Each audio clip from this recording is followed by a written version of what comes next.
Hello friends and dear students, Sharda Sadan के online YouTube platform पर आपका स्वागत है। हम ह्यूमन डिजीज़ एंड हेल्थ वाले चैप्टर से एक टॉपिक लेके आए हैं कि मलेरिया डिजीज़ कैसे होती है और मलेरिया डिजीज़ का जो काजिंग पैथोजन है, कौन से रोगजनक के द्वारा होती है, किस प्रकार से मलेरिया रोग होता है और उसके सिम्टम्स क्या होते हैं, इस चीज़ को हम समझते हैं बहुत अच्छे तरीके से। तो देखो, आपको स्क्रीन पर एक डायग्राम दिखाई दे रहा है। ये डायग्राम आपको आपकी एनसीईआरटी बुक में भी मिल जाएगा ऐसा कैसा, ठीक है। तो इसी को हम देखते हैं और समझते हैं। देखो, मलेरिया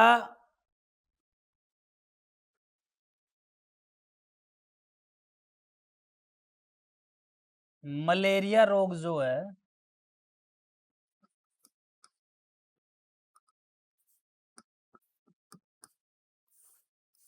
मलेरिया रोग की हम बात करें तो मलेरिया रोग जो है वो प्रोटोजोन से होता है।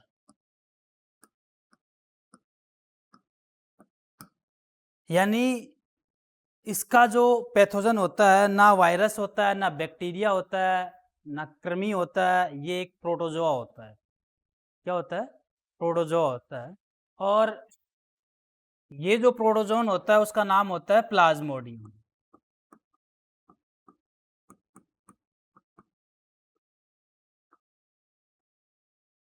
ये जो प्रोटोजोन होता है उसका नाम होता है प्लाज्मोडियम। प्लाज्मोडियम की हम बात करें, ये जो प्लाज्मोडियम जो है ये अपनी लाइफ साइकिल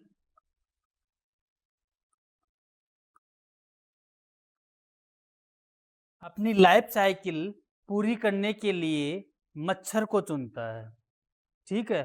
इसके अलावा मच्छर के अलावा ये मनुष्य को चुनता है। यानी इसके दो होस्ट होते हैं भाई। इसके दो होस्ट होते हैं। इसका एक होस्ट जो है, होस्ट में आप पोषक की बात कर रहे हो, इसके दो होस्ट होते हैं। इसका जो एक होस्ट होता है वो मच्छर होता है और दूसरा जो होस्ट होता है वो मनुष्य होता है। मच्छर मादा एनाफ्लीज मच्छर होती है।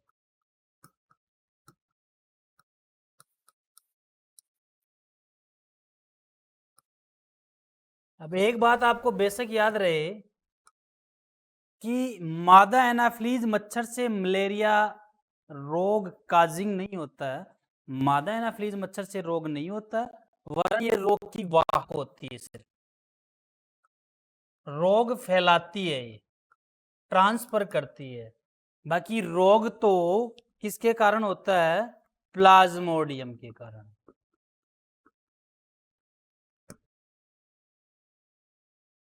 तो जैसे लाइफ साइकिल पूरी करने के लिए इसको दो पोषक चाहिए, एक तो इसको मनुष्य चाहिए और एक इसको चाहिए मच्छर। और मच्छर में भी मादा एनाफ्लीज, नर का चुनाव नहीं होता है। मादा ही क्यों? इस पे भी अगर आप पूछे मादा ही क्यों, क्योंकि एक तो मादा जो मच्छर होती है उसका पेनिट्रेशन ज्यादा होता है, उसकी भेदन क्षमता ज्यादा होती है।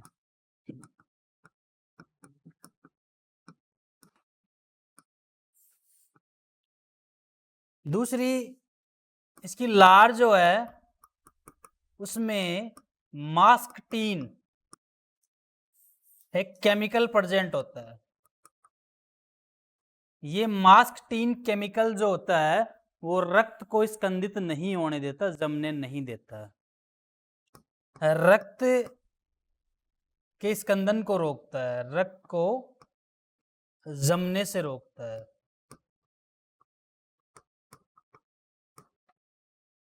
ये बात आपको याद है। मादा ही क्यों? अच्छा, मच्छर और मादा में इसकी जो आपके पास प्लाज्मोडियम है, प्लाज्मोडियम अपनी लाइफ साइकिल में लैंगिक और अलैंगिक दोनों प्रकार के जीवन चक्र रखता है। इसका एक तो होता है अलैंगिक जीवन चक्र और एक होती है इसकी लैंगिक साइकिल।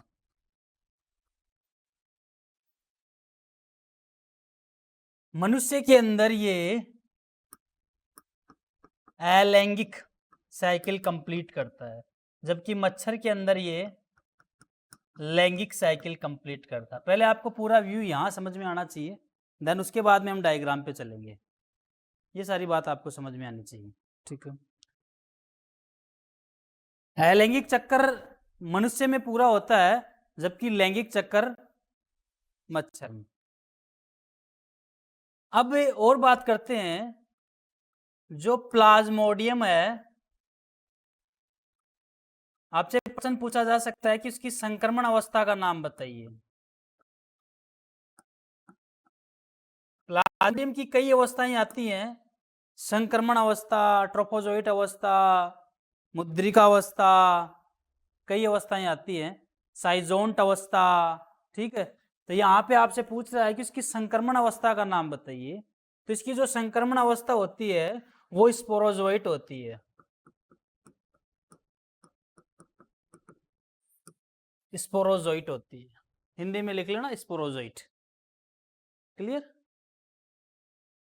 ये कुछ ऐसा दिखता है स्पोरोजोइट,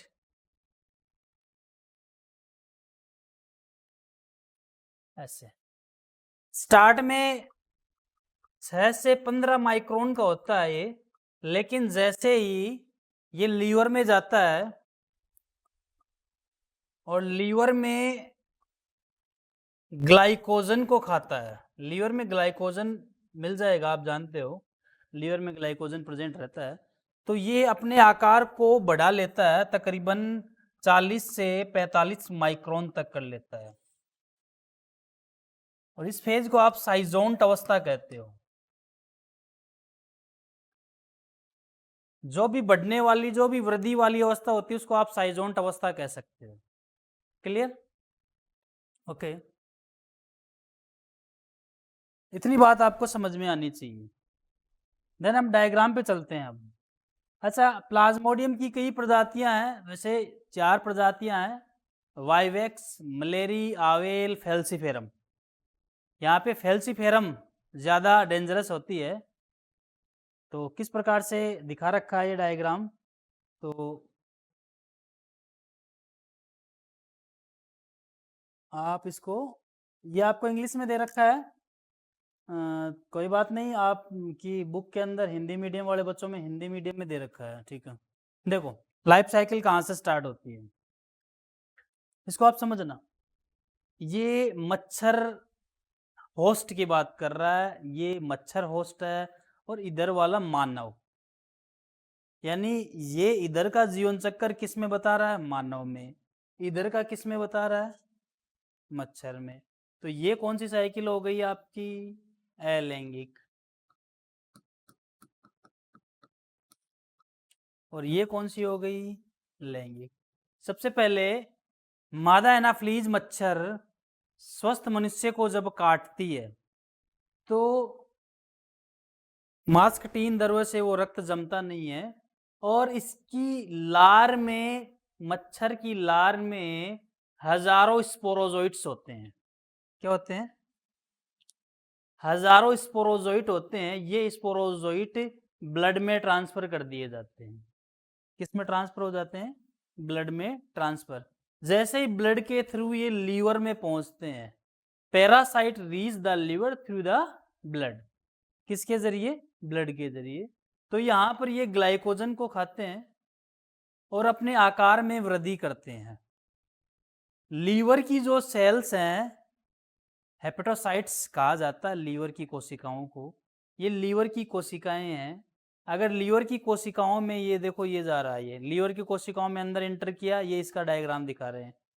जैसे अंदर गया, अपना आकार बढ़ा रहा है, बढ़ा रहा है, बढ़ा रहा, संख्या बढ़ रही है। अब लीवर की सेल ज़्यादा कितना मतलब उनको वहन कर लेगी। थोड़ी देर बाद में लीवर की सेल के अंदर भोजन खत्म हो गया और संख्या इनकी बढ़ गई, तो लीवर की सेल फट जाएगी।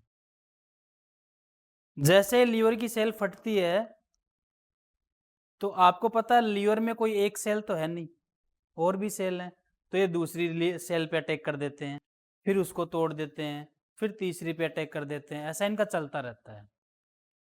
लेकिन जैसे ये आरबीसी सेल पे अटैक करते हैं, कौन सी पे, आप इसको ध्यान से देखेंगे, जैसे ये आरबीसी सेल पे अटैक करते हैं तो आरबीसी सेल के अंदर ये चले जाते हैं। पैरासाइट रिप्रोड्यूस सेक्सुअली, अलैंगिकी कर रहे हैं in red blood cells, bursting the red blood cells and causing cycles of fever and other symptoms, releasing parasite infected new red blood cells। जैसे ही देखो, पहले तो ये क्या कर रहे थे, ये लीवर की कोशिकाओं में जा रहे थे, और लीवर की कोशिकाओं में जा रहे थे, उनमें बड़े हो रहे थे, उनको तोड़ रहे थे। अब लीवर की कोशिकाएं भी खत्म होने लग गई, अब इनके पास क्या बचा, अब ब्लड तो है, तो ये आरबीसी पे अटैक कर देंगे। किस पे अटैक कर देंगे, जैसे ही ये आरबीसी पे अटैक करते हैं, अंदर जाते हैं, संख्या बढ़ाते हैं और आरबीसी को भी फाड़ देंगे। अब जैसे आरबीसी फटती है तो तेज कपकपी के साथ ठंड लगती है। ये मलेरिया रोग का पहला सिम्टम्स होता है, ठंड लगना। ब्रस्टिंग होती है जैसे ही आरबीसी सेल, तो ठंड लगती है, ठीक है। इसके बाद इनका ये तरीका जारी रहेगा। दूसरी आरबीसी सेल, तीसरी आरबीसी सेल। हम इन्हीं को थोड़ा सा आगे करके बता रहे हैं, फिर आगे ये क्या करेंगे देखो। फिर ये क्या करते हैं, sexual stage developed in red blood cells. एक आरबीसी सेल में ये काम कर रहे हैं, साथ साथ ये अपनी सेक्सुअल स्टेज को डेवलप्ड कर लेते हैं, जिसको आप बोलते हो गैमेटोजेनेसिस। क्या बोल रहे हो, ये गैमेटोजेनेसिस बना लेंगे, यानी नर तथा मादा युग्मकों का निर्माण कर लेंगे। तो गैमेटोसाइट्स यानी मादा युग्मक और नर युग्मक, क्लियर। अब ये नर तथा मादा युग्मक बनके तैयार हैं किसके अंदर, ह्यूमन के अंदर, ठीक है। तकरीबन इनमें जितना टाइम लगता है उतने दिन में ये क्या बना के बैठ गए, नर तथा मादा युग्मक। इतना काम हो गया। अब यदि उस इन्फेक्टेड पर्सन को, उस मलेरिया रोग के मरीज को वापस से कोई मच्छर काटता है, समझ में आ रही है बात, तो अब ये सारे मच्छर में वापस चले जाते हैं, यानी स्पोरोजाइट तो वो छोड़ेगा, लेकिन साथ साथ किसको खींच लेगा, ये नर और मादा युग्मक इनको अंदर खींच लेगा। समझ में आ रही है बात। अब ये उसके अंदर चले गए। अब मच्छर की बात करो, ये मच्छर का पेट है। जैसे मच्छर के अंदर गए, उनकी इंटेस्टाइन में जाकर ये नर तथा मादा युग्मक मिल जाते हैं, उनकी हाथ के अंदर जाके नर तथा मादा युग्मक मिल जाते हैं।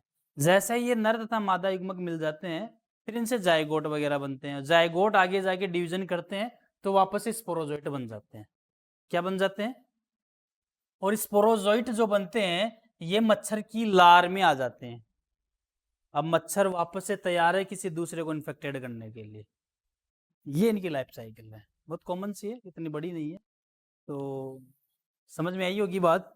और यदि बात समझ में थोड़ी बहुत रह गई है तो आप वीडियो को देख ले, क्योंकि बहुत सिंपली तरीके से यहाँ समझा रखा है। बड़ा रूप आप किसी स्टैंडर्ड गाइड वगैरह में अगर आप देखोगे और बड़ा रूप मिल सकता है, लेकिन हमें एक इसके पीछे नहीं पड़ा रहना है, ठीक है, और भी टॉपिक है। एनीवे, आपको बात समझ में आ गई। नेक्स्ट हम बात करते हैं, इसी के आगे हम एक नए रोग की बात करते हैं, जिसको आप कहते हो अमीबायसिस। क्या कहते हो, अमीबायसिस, ठीक है। याद रखिए, अमीबायसिस एक और प्रोटोजोआ है। ध्यान रखें, एक प्रोटोजोआ आ गया हमारे पास, प्लाज्मोडियम। कौन सा आ गया, ये एक और प्रोटोजोआ, लेकिन ये मलेरिया रोग नहीं फैलाता है। ये लूज मोशन वगैरह, दस्त लगना, पेट में दर्द वगैरह ये करता है, ठीक है। इसका जो पैथोजन है वो एंट अमीबा हिस्टोलाइटिका है। कौन सा है, आप प्रैक्टिकल की बुक में इसका डायग्राम भी बनाओगे, एंट अमीबा हिस्टोलाइटिका का, ठीक है। तो इससे जुड़े हुए प्रश्न भी आपसे पूछे जाते हैं। तो एंट अमीबा हिस्टोलाइटिका है, ठीक है। वाहक के रूप में घरेलू मक्खियां वाहक है इनकी, घरेलू मक्खियां वाहक है, मतलब वाहक का मतलब समझ गए, इसको लेकर ट्रांसफर कर सकती हैं, ठीक है। अच्छा, एक और चीज होती है, यहाँ पे स्रोत दे रखा है मल पदार्थ। अब मल पदार्थ से स्रोत का मतलब, ऑब्वियसली आपके लिए फनी बात होगी, लेकिन ऐसा होता है कि अगर मल पे मक्खियाँ बैठी हुई हैं, तो आप किसी भी मक्खी को आइडेंटिफाई थोड़ी कर सकते हो कि कौन सी मक्खी कहाँ बैठी हुई थी, और आपके पास आपके भोजन पे आई है तो साफ सुथरी मक्खी आई है या कहीं से चल के आई है, आप ऐसे आइडेंटिफाई नहीं कर सकते आप। नहीं कर सकते ना। तो वही मक्खी अगर मान लो आ गई जो मल पे बैठी थी, तो एंट अमीबा हिस्टोलाइटिका वापस आ गया। अब खाना खाते हो, एंट अमीबा हिस्टोलाइटिका पेट में चला गया, पेट में दर्द लूज मोशन वगैरह करता है, वापस से मक्खी बैठती है, वापस से आती है। तो ये ऐसा वाहक चलता है, इसके वाहक का ये प्रक्रम चलता है। आप जानते हो जब आपके लूज मोशन वगैरह होते हैं तो सबसे ज़्यादा हमें कहाँ दिक्कत होती है? हमें आंतों में और पाचन तंत्र में दिक्कतें स्टार्ट हो जाती है। लक्षण पेट दर्द, दस्त के साथ रक्त आना, कभी कभी म्यूकस ज़्यादा बढ़ जाता है तो दस्त के साथ ब्लड भी आ जाता है, ठीक है। हल्का पेचिस, रोगी के मल के साथ श्लेष्मा आना, यानी श्लेष्मा आना या ब्लड आना। बचाव ज़्यादा बेटर है, ट्रीटमेंट तो फिर डॉक्टर करता ही है, ORS वगैरह देके आपको, ठीक है। मेट्रिनिडाजोल वगैरह जो टेबलेट वगैरह आपको देता है, पेट दर्द की देता है, ठीक है।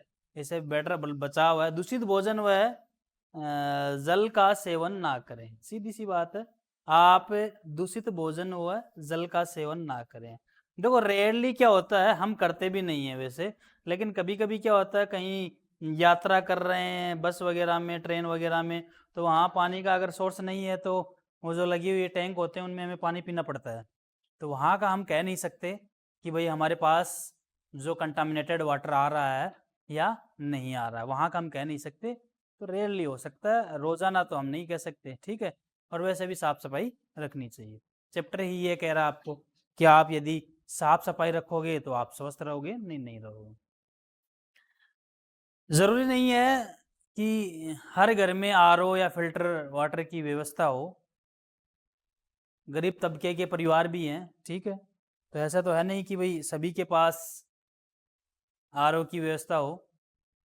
तो अगर ऐसी कंडीशन में जो रोगी हो जाता है तो उस रोगी को बेटर पानी पिलाएं, और ज़्यादा बेटर पानी क्या है, उस पानी को उबाल लें और छान लें, फिर उसको पिलाएं। एंटमाइबा हिस्टोलाइटिका घरेलू मक्खियाँ, ये पाचन तंत्र को प्रभावित करने वाला रोग। एक PPT में डाला नहीं है, निकल गया ध्यान से। एक और रोग है फाइलेरियासिस, कौन सा है? इसको हाथी पांव रोग भी कहा जाता है। कौन सा रोग कहा जाता है? हाथी पांव। इसका जो रोगजनक होता है वो वुचेरिया ब्रेंकोप्टाई। कौन सा है? Wuchereria bancrofti, Wuchereria bancrofti. Clear? ये एक कृमि है, वुचेरिया ब्रेंकोप्टाई एक कृमि है। और क्यूलेक्स या एडीज मच्छरों की वजह से फैलता है, यानी ये वाहक हैं। आपसे पूछ ले कौन से मच्छर वाहक हैं? क्यूलेक्स और एडीज मच्छर। ये जिस रोगी में ट्रांसफर हो जाता है उस रोगी के अंदर विकृत स्थितियां बन जाती है, उसके लसिका ग्रंथियां फूल जाती हैं, हाथ पैर उसके फूल जाते हैं, उसको थकान बुखार सब रहता है, यहाँ तक कि उसके जननांग जो होते हैं, जननांग जो होते हैं उनमें भी सूजन आ जाती है। एक NCERT ने डायग्राम दे रखा है, आप उसको देख सकते हो। इस प्रकार की विकृत स्थितियां बन सकती है, ठीक है। नेक्स्ट हम बात करते हैं एस्केरियासिस। जैसे अमीबाइसिस आई बात, अब एस्केरियासिस, ठीक है। एस्केरियासिस भी एक कृमि है, गोल कृमि। ध्यान रखिए कौन सी बीमारी किससे हो रही है, आप जरूर याद रखिए। एस्केरियासिस एक कृमि है, गोल कृमि। चपटे कृमि अलग से होते हैं, जैसे फीता कृमि, चपटे कृमि, ये गोल कृमि है, ठीक है। एस्केरिस लुम्ब्रिकोइडिस इसके पैथोजन का नाम हो गया, ठीक है। वाहक संक्रमित प्रदूषित भोजन, जल में उपस्थित इसके निषेचित अंडे। जल में ये निषेचित अंडे दे देता है। अगर वो कंटामिनेटेड वाटर यदि हम पी लेते हैं तो हमारी बॉडी के अंदर एस्केरिस बड़ा हो जाएगा। अंडे चले जाते हैं, अंडे चले जाएंगे तो निषेचित अंडे दे रहा है, जैसे मुर्गी देती है निषेचित अंडे। एक बार अंडे दे दिया उसके बाद में बच्चा उनमें निकल जाता है तो दूसरी की आवश्यकता ही नहीं रहती, इसलिए निषेचित अंडे वो पहले ही दे देता है। और उस वाटर को यदि हम पी जाते हैं तो एस्केरिस हमारी बॉडी के अंदर पनप जाता है, ठीक है। स्वस्थ व्यक्ति में संदूषित भोजन, सब्जियों, फलों इसका संक्रमण होता है।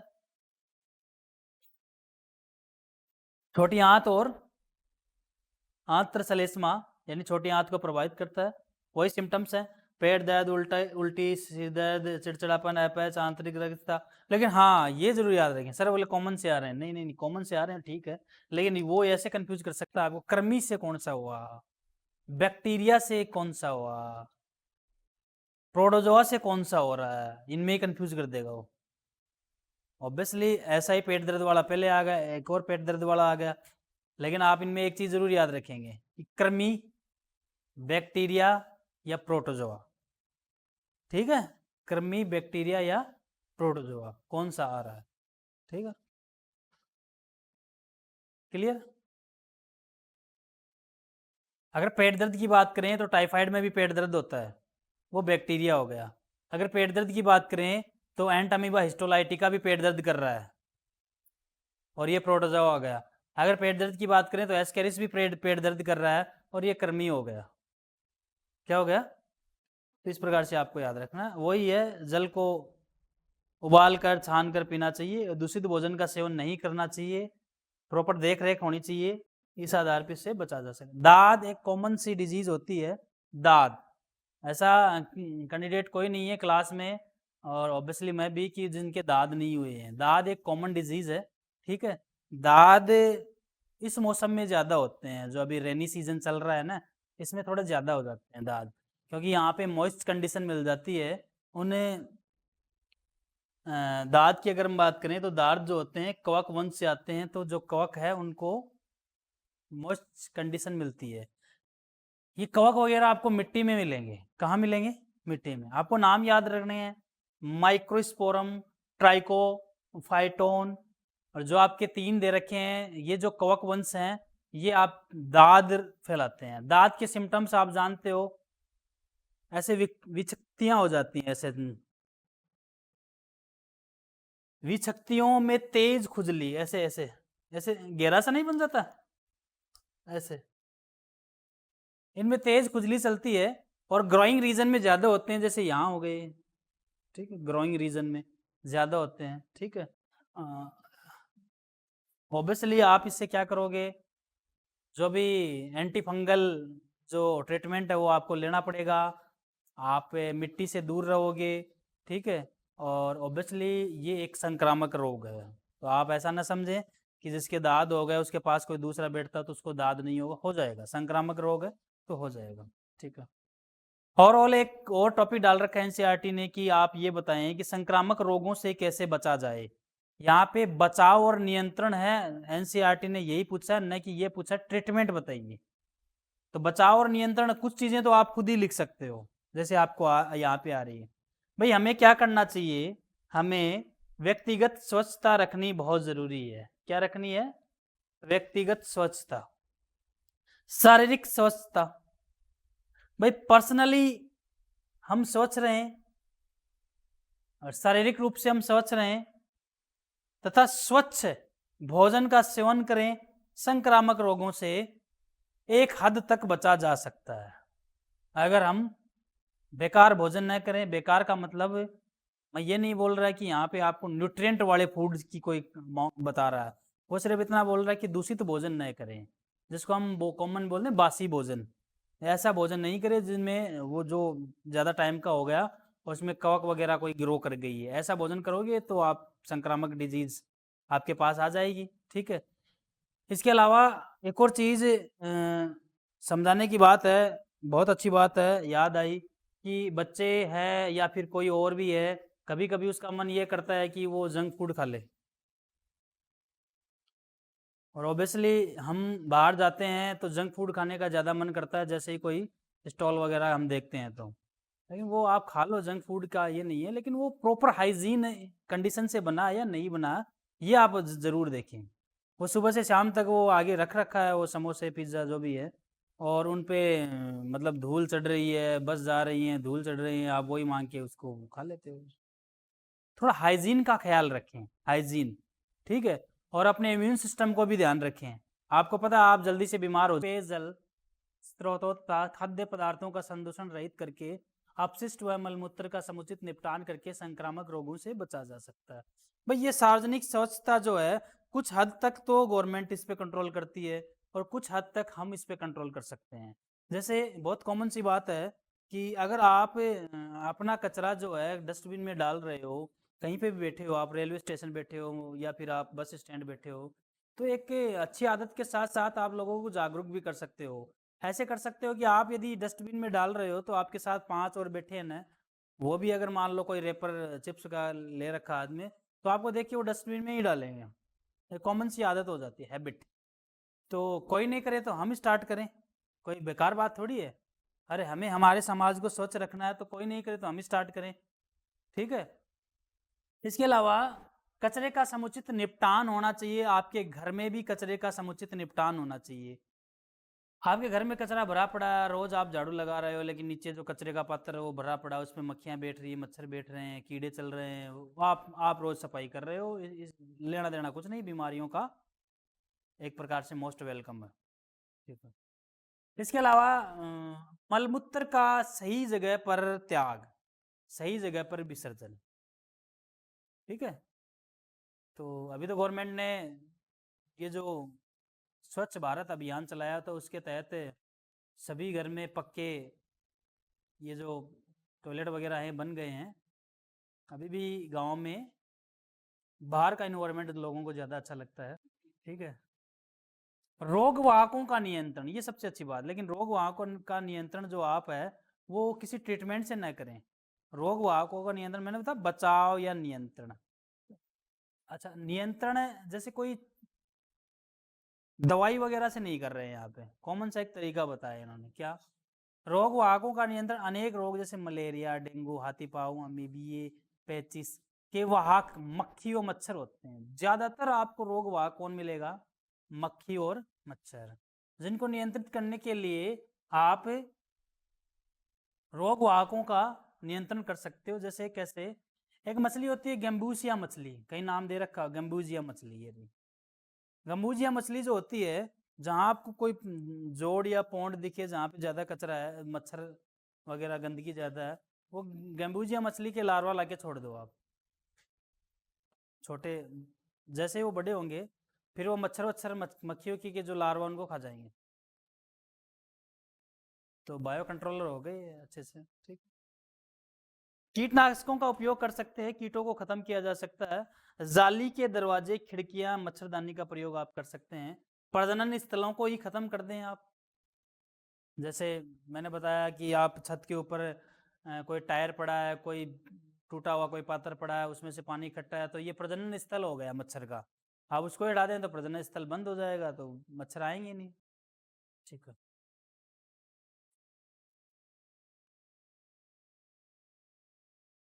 एक और, अगर वायु द्वारा रोग फैलते हैं, वायु वाले जो रोग हैं, जैसे खांसी जुकाम वगैरह की हम बात करें, तो आप उस रोगी के निकट न जाएं।